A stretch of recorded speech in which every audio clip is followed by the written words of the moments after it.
Good Morning Night Vale is brought to you by The Disappearances of Lydia Fontaine, a new independently produced and crowdfunded 10-episode original audio drama.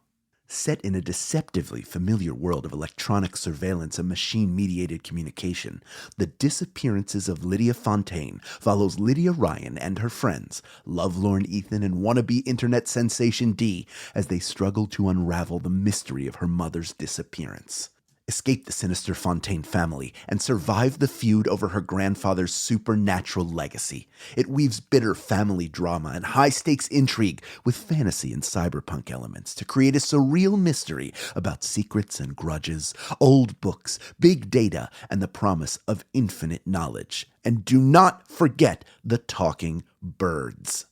It's a full-cast production with original music and a bespoke soundscape presented through a series of found-footage-style surveillance recordings. And it's important to note, this show was made entirely without generative AI.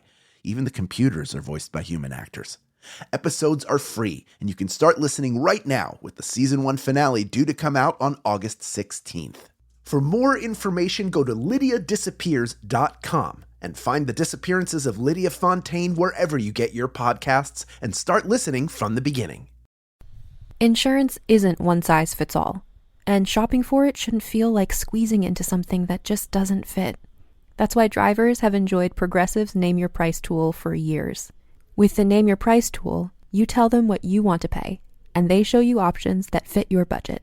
Enough hunting for discounts, trying to calculate rates, and tinkering with coverages. Maybe you're picking out your very first policy, or maybe you're just looking for something that works better for you and your family. Either way, they make it simple to see your options. No guesswork, no surprises. Ready to see how easy and fun shopping for car insurance can be? Visit Progressive.com and give the Name Your Price tool a try. Take the stress out of shopping and find coverage that fits your life, on your terms. Progressive Casualty Insurance Company and Affiliates. Price and coverage match limited by state law. Always keep your eyes closed during a storm. Otherwise, your soul will get all wet and mildewy. Good morning, Night Vale.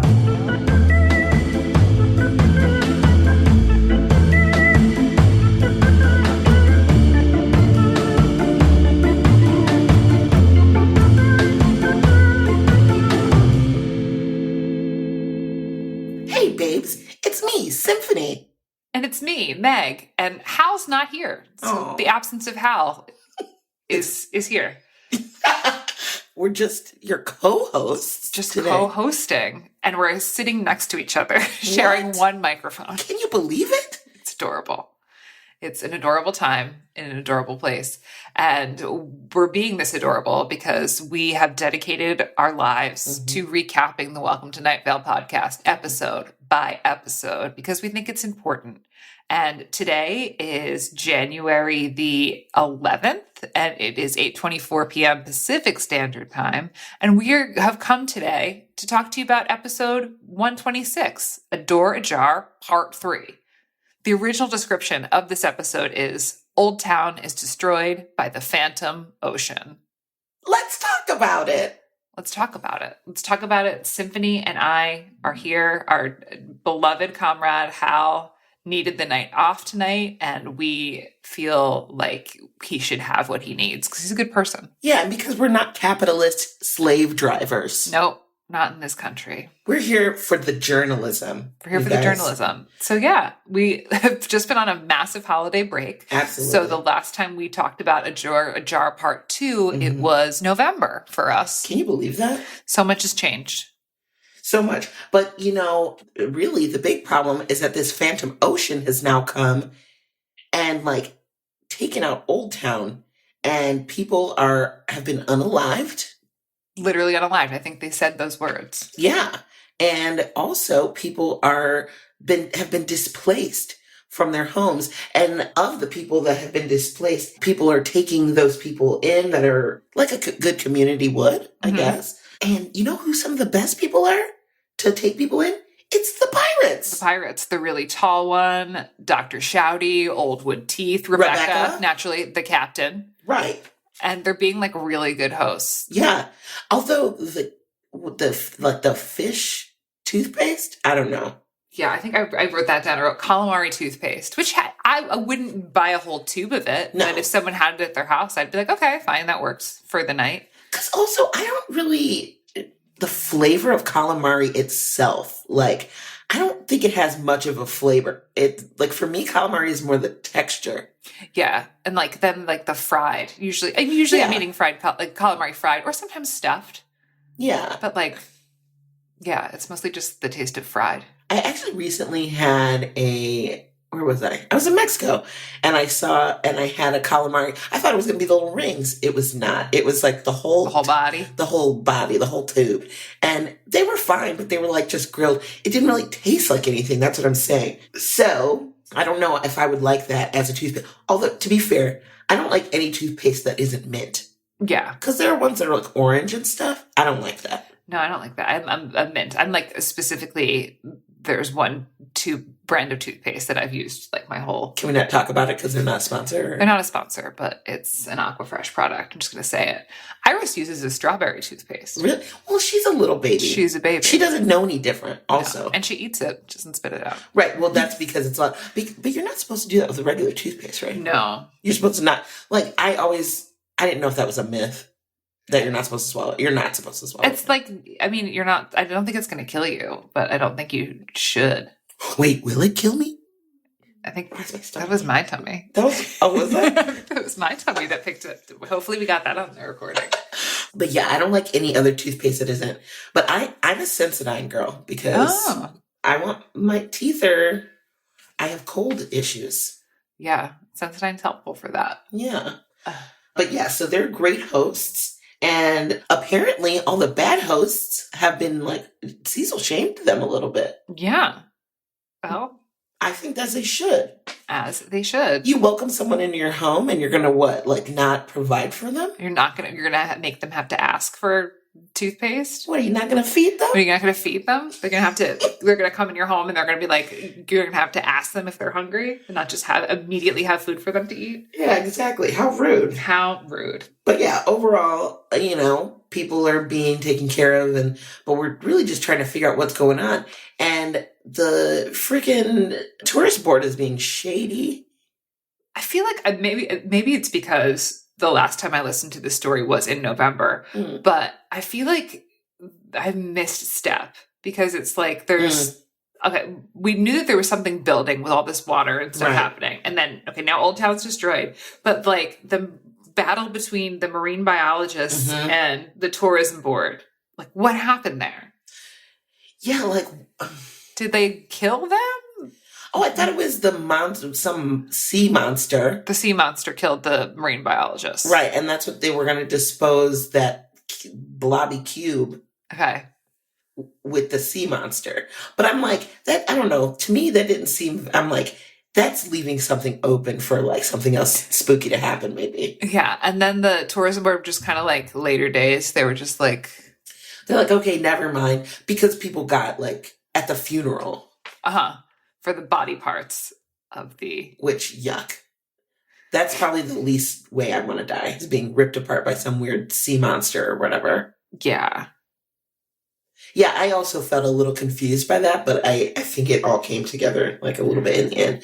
But did it seem like there's more to this story that like could happen again? Like, yeah, I feel like there's room. Yeah. There's room in here to explore further about what's going on. And there's also sort of like the vagary with Carlos, because it leaves open like Carlos and Cecil go into counseling to figure out why Carlos is being weird. And Carlos is like, I'm being weird because this once happened somewhere in my past, that there was a random ocean, like a phantom ocean. And then he's being cagey about it and won't talk about it anymore. And part of me wants to say, like people in relationships should have, it's okay for them to have their own space and secrets and like whatever.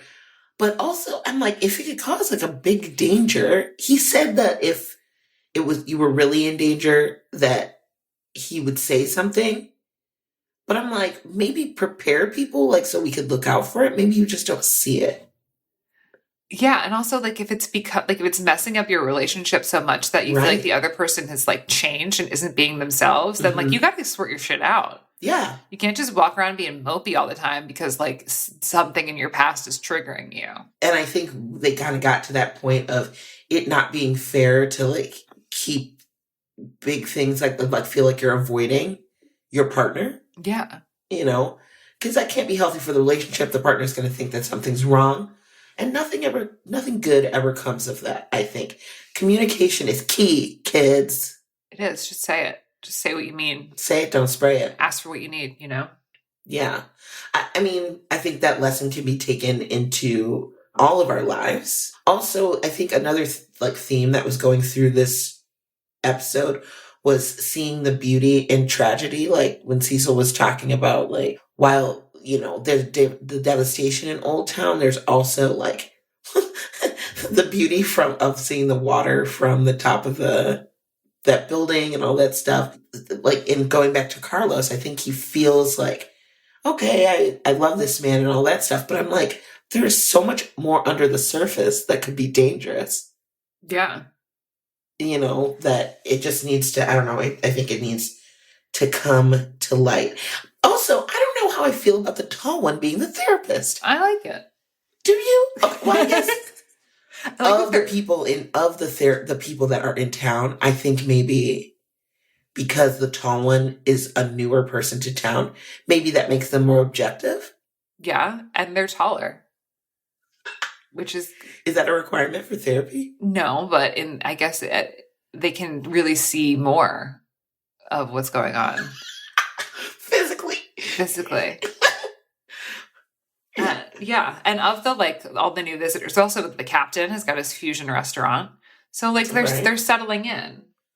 Who doesn't love a fusion restaurant? They're bringing new things to the community, which I think is great. They are very much contributing to the society, which I enjoy. And honestly, I think they've been more welcome than any other person coming to Night Vale for the first time, don't you? For sure, yeah. It's like, it is sort of out of character for Night Vale to welcome them. Mm. I mean, they're a little shady with their hosting, but still they're partaking in their services of counseling. They're going to be going to the fusion restaurant.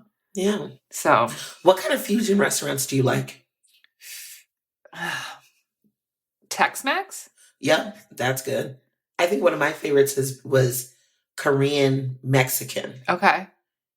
And that was really, but Tex-Mex is a classic fusion. I'm trying to think of other fusion-y things that I like. People are always trying to fuse with more Asian flavors. I feel like they're always trying to Japanese fusion something.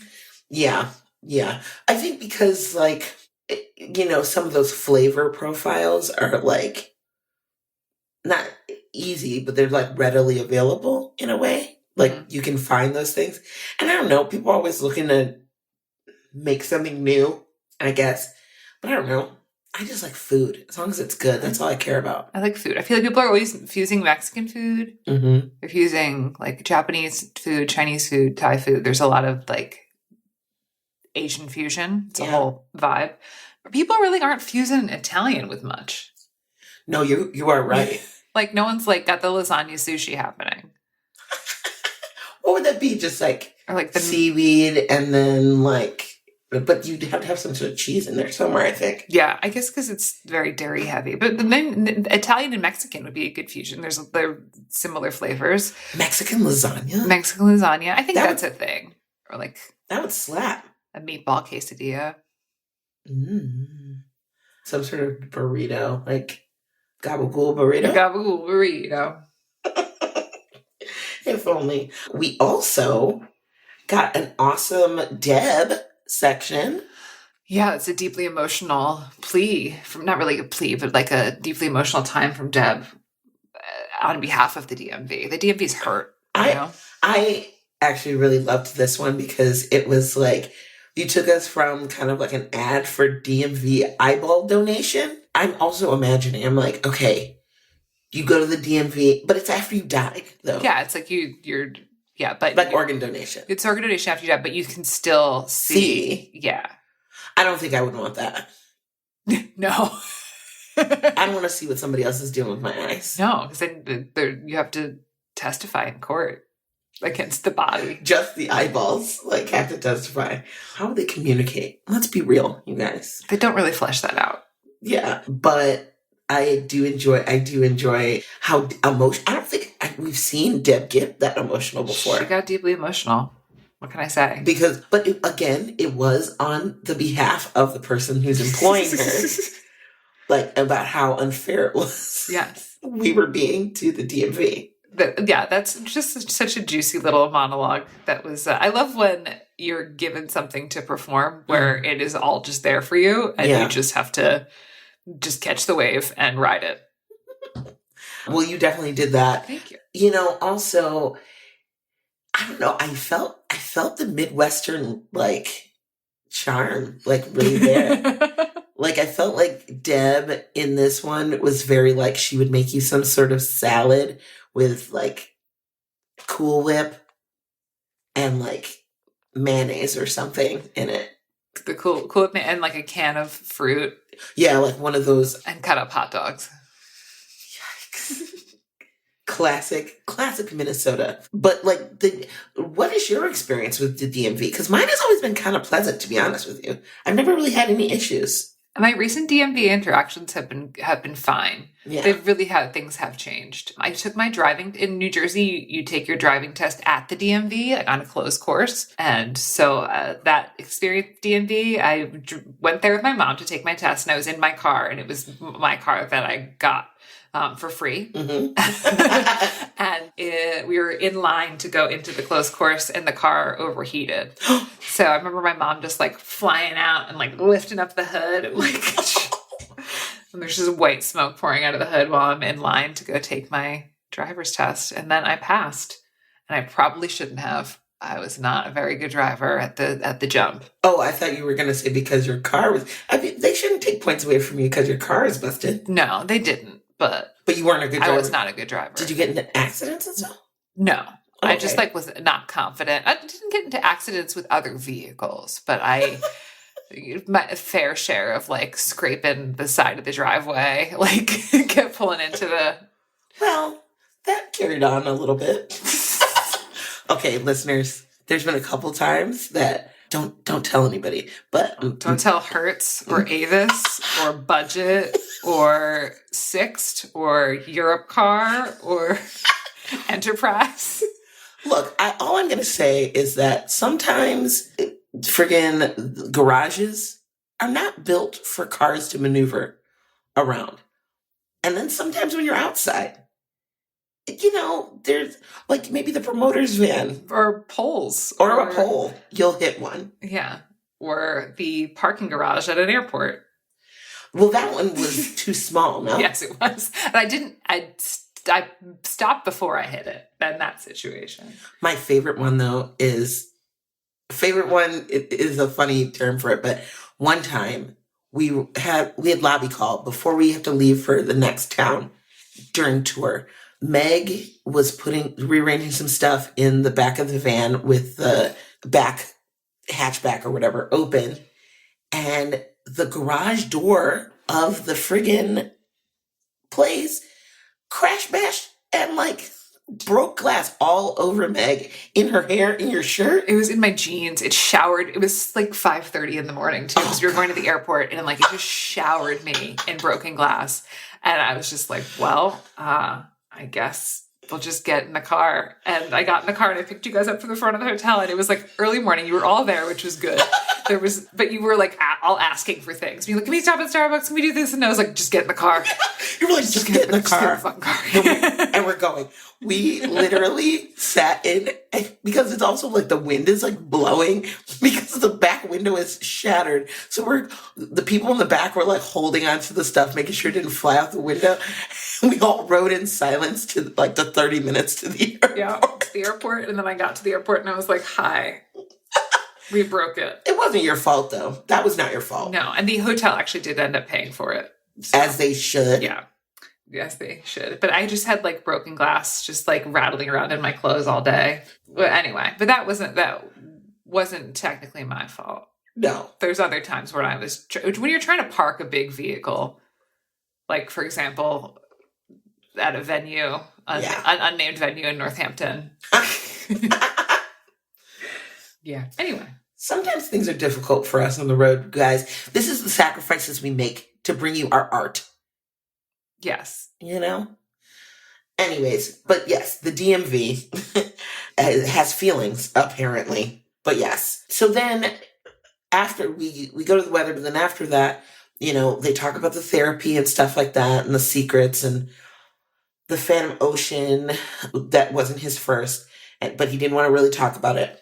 But then I don't think this was talked about before, but Cecil kind of threw away that he was scared of mirrors. Yeah, so there's the mirror fear thing that's come up several times about Cecil and like him knowing how old he is and what he looks like and stuff. Right.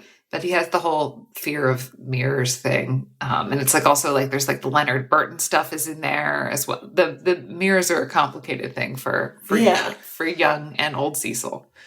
Ageless Cecil. Yeah, but this also comes with him not knowing like where, like how old he is and all that. But like, I don't know. I find that wild because with Cecil's personality, Cecil Palmer's personality, I don't know. He also seems like he would be a person who loves his looks or whatever, but that would explain his fashion choices, right? Yeah. Yeah. If you don't look in a mirror, you can just wear whatever feels good, right? Yeah, that does explain his fashion choices, is that he's afraid to look in the mirror, which is why he's wearing like a tunic and furry pants. That's it. You cracked it. That's my... Damn. That's canon now. He dresses like a dickhead because he doesn't look in the mirror. I love it. I love it. Well, Cecil is his own person. And then we have the funeral for the marine biologists after that. And I think it's just so sad because it's like all of them. Uh-huh. And then the people that take over are is it the Onyx Fist or whatever? The Girl Scout Splinter faction. Okay. That's crazy that young girls are the only... I mean, Tamika Flynn was just once a young girl, and now she plays an important role in the town. Yeah. So it's not that it's impossible for that to happen, but it's just, I think it's difficult when those type of responsibilities are thrust upon young people in general. Yes. It shouldn't be up to them. The adults should still be in charge. However, I mean, the resource that is girl power. Yeah. Yeah. There's all 5 of the Spice Girls. Yeah. Taught us about girl power. Which I'm Scary Spice, obviously. I'm Ginger Spice. Listeners, what spice are you? What spice are you? Do you even know what we're talking about? Yikes. No, people know what the Spice Girls are. Yeah. Some people know, but oh, no. The very youths maybe don't know. Are we getting into that time? Jeez. What? Cecil Palmer. What spice is Cecil Palmer? Cecil Palmer, I think might be like a baby spice. I was thinking either Posh or Baby. Yeah, I know. I thought Posh or Baby as well. Yeah. Cecil Baldwin? Posh. Yeah, Posh spice. Oh. But I think sometimes his vision of himself might be more of a sporty spice, but not like in the fact that he's sporty, but more like kick and like he likes to climb stuff. Yeah. I could see that. But she's a Posh spice. Mm-hmm. Sunglasses. Yeah. Actually, Cecil and I, when we were on the Europe tour, we did, I don't know what the hell we were talking. We must have been talking about the Spice Girls. We tried to equate the Spice Girls with actual spices. I think baby spice was like cinnamon. I would say the ginger spices, but it's probably ginger, right? Yeah, ginger. Yeah. Yeah, so baby spice is cinnamon. All right, what other spices? I think we did like Scary Spice with something like cayenne pepper or something. Yeah, like something spicy. I feel like Posh is like black peppercorn. Yeah, or something like herb de Provence or something like that. Yeah. Like something like, can be like elite. And then sporty. It's like garlic salt. Everything bagel spice. That's everything but bagel. That's kind of good. I kind of like that too. But yeah, what Spice Girl are you? What Spice Girl are you? What are your mind canons for Spice Girl? Like Steve Carlsberg.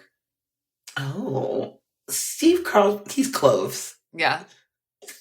Cecil clothes from the scones. Yeah, the huge amount of stuff. Actually, that was I thought was interesting is that the tall one had become friends with Cecil's sister, and that's like had been like doing stuff with Janice, I guess. Yeah. And that's how he even got the recommendation for the tall one as a therapist. Family recommendations.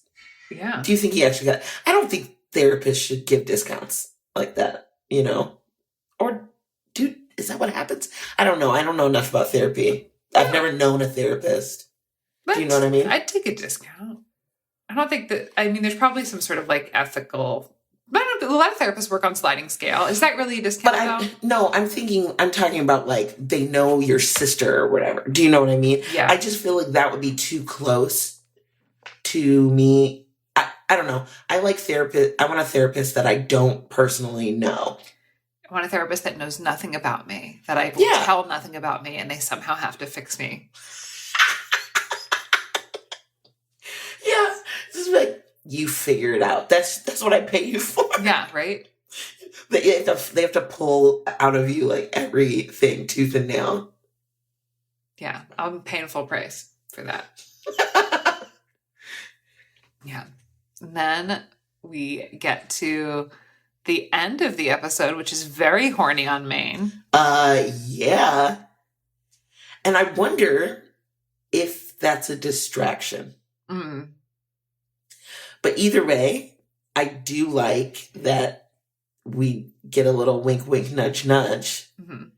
They're going to go. They're going to do the opposite of being pushed away. Oh, I was like, oh, he's going to pull him in. For a little kissy. Mm-hmm. Proper couple. That's very cute. And I think it was meant to reassure us, to make us feel like, oh, okay, they're fine. But I'm still nervous. Yeah, it feels like we got left on sort of shaky ground with the Cecil Carlos. Well, we never want to hear that there's anything less than like perfection happening there. Yeah. And I think that a lot of the Cecil Carlos relationship, what the writers do try to do is show us that relationships aren't always perfect, and that perfect is not the metric by which we should be judging a relationship. Yeah, and some things don't always end up not being messy or completely sorted. Yeah, and like people have pasts that and futures that are going to define part of how they behave in a relationship. And are you required to relinquish that information if it's either painful and doesn't affect the relationship you're in right now? But I feel like it is affecting it. It is, yeah. Carlos is obviously being very different in this time, and it's making Cecil feel uneasy and feeling sort of like walking on eggshells, tiptoeing a little bit, not their comfortable day-to-day vibe that they normally have. There's like something amiss. Yeah. And I think Carlos is trying to restore that normalcy, but I don't know. I just still feel very uneasy. It feels guarded. Yeah. Feels guarded. And like a distraction. So we shall see. Up next, we hear from fans and friends of the podcast about their theories, comments, and questions. But first, a conversation about this episode's weather. This episode's weather is Clockwork Family by Dan Warren. It sure is. I like this song. I liked it too. Can I tell you, I definitely got like Muppet vibes. It was very show and tell. I liked it. Yeah, I liked it too. It was bouncy. And yeah, this is off of Dan Warren's 2008 album called The Scientist. So an episode that's kind of like about Carlos. I think it's cool that there's the scientist connection, and Dan Warren is a scientist. Wait, really? Yes. What kind? He is an evolutionary ecologist who lives and works in Okinawa, Japan. That's really neat. Really neat. He's originally from Arkansas, I want to say. He was born in Arkansas, raised in Oklahoma, and now he lives in Okinawa. I believe it's pronounced Arkansas. Arkansas. And he's a scientist. How neat. Well, he made a really cool, sometimes people like that, I'm like, okay, you have musical talent and you like have science smarts. That's a full package right there.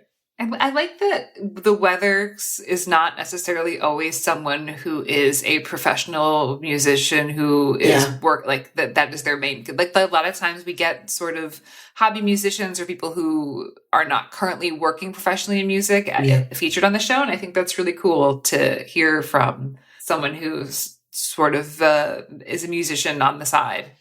Yeah, because that type of art and that type of expression, people are have had those sort of influences in their lives, sometimes from childhood, but they found another passion, as well, if not more than what they have with music. And then they get to express that, but also express their musical talent, which I think is just really neat. I think it's really neat. I think it's really neat that there's a place for that. There's a place for... Dan Warren has written a bunch of songs and has been in a bunch of bands, and also has written a bunch of papers about evolutionary ecology. Dang. So it's cool that there's a place for the many different facets of a human. And I think it's really cool that Night Vale has a place for that, has a place for the weather, where sometimes it's, like Jason Isbell, and then sometimes it's Dan Warren, and it's the space is the same for both of them. That's the magic of the weather. Night Vale magic. Yes, Night Vale magic. Yeah, sometimes it's the mountain goats, and sometimes it's Joseph recording himself on the microphone in his office. And I think that's really cool. Speaking of really cool and Joseph, I think Joseph is going to join us for the fan zone. So I'm going to go get him. Woohoo! Symphony's going to keep you entertained. I know you can't see this, but I am doing a very intricate dance number, complete with knee-knocking dance moves. Stay right there. Good Morning Night Vale will return after a brief break.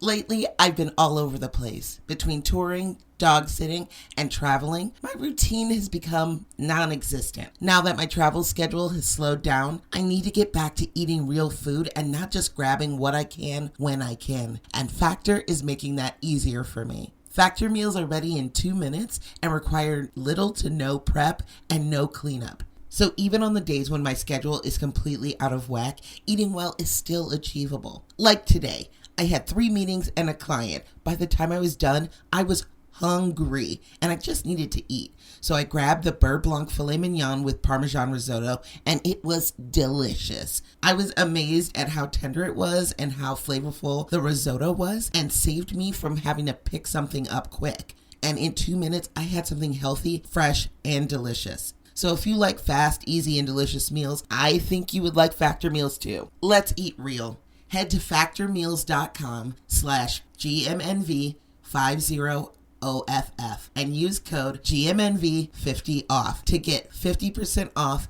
and 1 free breakfast item per box for 1 year, while supplies last until 10/31/2026. That's code GMNV50OFF at factormeals.com. GMNV50OFF at factormeals.com. See website for more details. Okay, Joseph's coming in. You can you can sit here. I'll just yell over. My voice is really loud. Well, we can't because of the baby. We can't yell. We can just switch seats. Just tap in and tap out. Okay. It's Joseph Fink, everyone. Hi, everyone. I was watching Satan's Slaves 2, the sequel to the movie Satan's Slaves. Great. You're up first in the FanZone Calzone. Santa writes, "Hello, I've been listening to Welcome to Night Vale since 2013. Thank you, Santa. Initially, it was just a great episodic story that I was excited to follow every few weeks, but at some point it became something of a comfort lesson that I've leaned on over what's approaching a decade. Jesus, time has flied. I agree with you, Santa. I've gone through periods where I have trouble sleeping, and having an old episode playing in the background is perfect. There's something about the predictability of an old story arc that I enjoy, and Cecil's amazing voice that together are incredibly soothing. I have an easier time falling asleep these days, but I still have certain favorites bookmarked as my go-to bedtime episodes. The Door Ajar trilogy is one of them. The music in all 3 episodes is nice, and I love the storylines. There is so much going on. the wackiness of the Pancake House, the strange ocean, the various Night Vale factions that get a spotlight, and Carlos and Cecil working through a relationship issue. There are some plot threads from the arc that I really hope are revisited at some point. I hope the Captain's Fusion restaurant is doing well. It's always a pleasure to see a Good Morning Night Vale episode pop up on my feed. I always end up hungry after listening. Ha ha. Thank you for what you do. Symphony and I were just talking about how we think that there are some threads in this arc that should be revisited. So I was saying when you mentioned which episode it was that I have almost no memory of this episode. So, you didn't write it. So I work on each of them. It's just This was a while ago. I do have the power invested in me by the state to make things canonical, so I can canonically say that the Captain's Fusion restaurant is doing well. Thank you. Great. Excellent. Okay, now Symphony and Joseph are going to switch seats because we only have 2 chairs in my office. Next up in the Calzone, Till writes, from Philadelphia, where I got to meet Symphony last summer when Night Vale arrived to haunt the venue where I work. What's up, Till? And just listen to you reminiscing about post-show hangs at diners. I spent many a teenage night at the South Street Diner and the IHOP that no longer exists in prime Center City real estate by 13th and Walnut.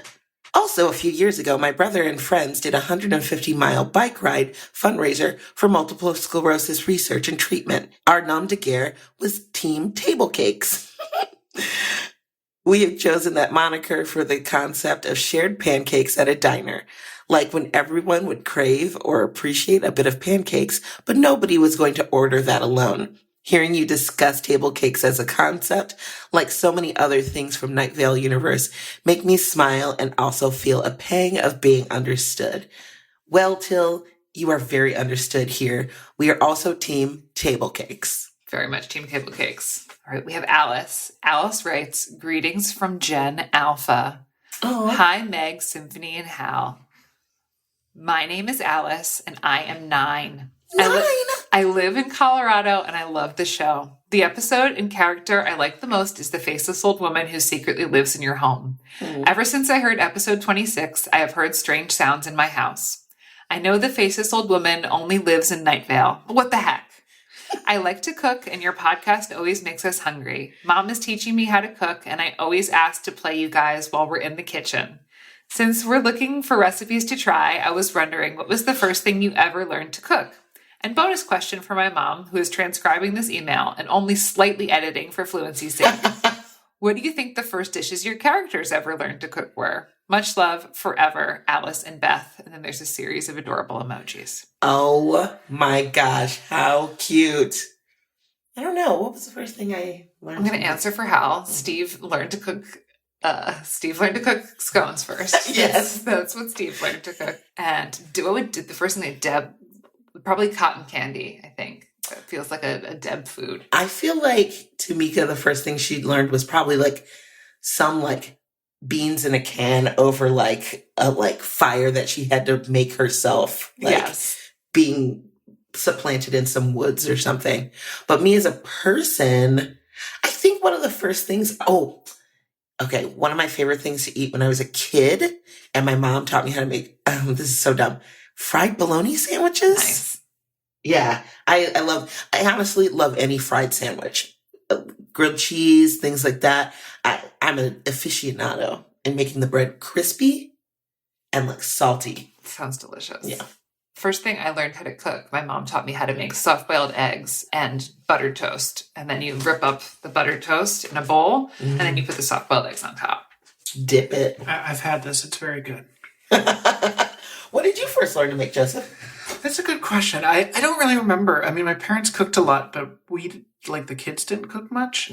Probably like the first recipe I learned was my mom's pizza sauce, which I still use. Oh, wow. And this is a great pizza sauce. Highly recommend. You take one small can tomato paste, throw that in a food processor, fill that same can with water, put that in, and then a clove of garlic, some basil, some oregano, red chili flake, salt, and a splash of red wine. You just let that go in the food processor for like 30 seconds, and you got a great pizza sauce. As a kid, any that wasn't didn't go on the pizza. I would just put in a bowl and eat. And I still Wait, like straight out of the bowl? Yep. And I still do. I have had this pizza sauce many thousands of times, and it is delicious. I have had pizza at your house, and it is very good. So I'm assuming that's the sauce you made? That's my mom's pizza sauce. It's pretty much exactly how she made it. Look, you heard it here, kids. Got a fresh sauce. And thank you all for listening to us this week. And our next episode is A Matter of Blood Part 1. Oh, we have another series. This one I wrote. I remember this one. Oh. And I think it's good. I would say that A Matter of Blood is good in my memory. Well, I guess our next episode is already completed. So we'll see you we'll see you the next time. Until then, good morning, Night Vale. Good morning.